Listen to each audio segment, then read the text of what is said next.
Halina mga bro at pag-usapan natin to. Ilang linggo pagkatapos ng trade deadline, ang Golden State Warriors ay patuloy na gumagawa ng pagbabago sa kanilang roster na ang kanilang ginawa nga kamakailan ay talaga namang nakakagulat. Ngayon naman ay umabot sila sa ibang bansa at kinuha ang Australian point guard na mula sa NBL at ito ay si Taran Armstrong na pinapirma nila ng two-way contract. Ito ang kauna-unahang tungtong ni Armstrong sa NBA kaya't walang nakakita sa naging pagkilos na ito ng Warriors maliban na lamang sa kapwa niya Australian player sa NBA. Nakasama na ni Josh Giddey ng Chicago Bulls itong si Armstrong sa Australia dati at napareyak nga ito sa kanyang Instagram nang mabalitaan niya na pinapirma ito ng Warriors. Ang caption ni Giddey, "Right where you belongs." Base sa nagagawa ni Armstrong sa NBL, may kakayahan siya na maging difference maker sa game.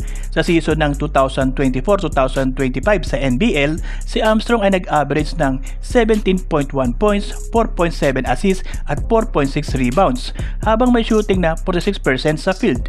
Hindi lang sa nakakapaglagay itong si Armstrong ng solid na stat line, kundi na ipapakita talaga niya ito sa kanyang paglalaro.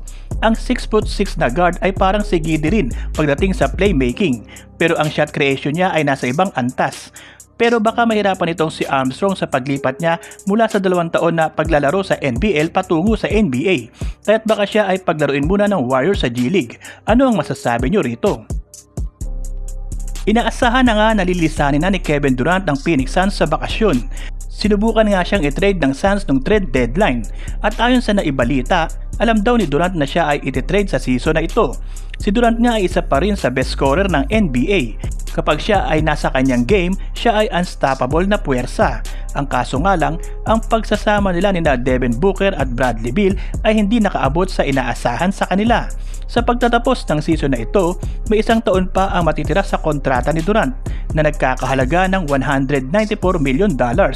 May ilang mga teams ang may gusto na makuha si Durant upang matulungan daw sila nito na magkaroon ng championship run.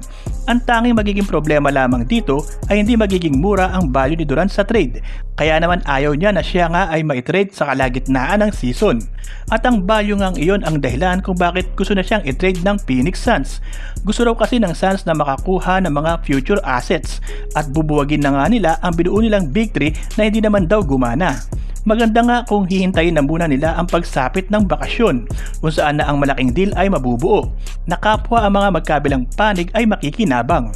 Habang nasa Suns pa si Durant, dapat ay i-enjoy na ng mga fans ang paglalaro sa kanila ni KD dahil nalalapit na nga na umalis na si Durant sa Suns at kapag natuloy na ang pag-alis ni Durant sa Phoenix, ang chances na magkampiyon ang Suns ay maglalaho na nga at ang Suns ay magsisimula na muling mag-rebuild. Ano ang masasabi nyo rito?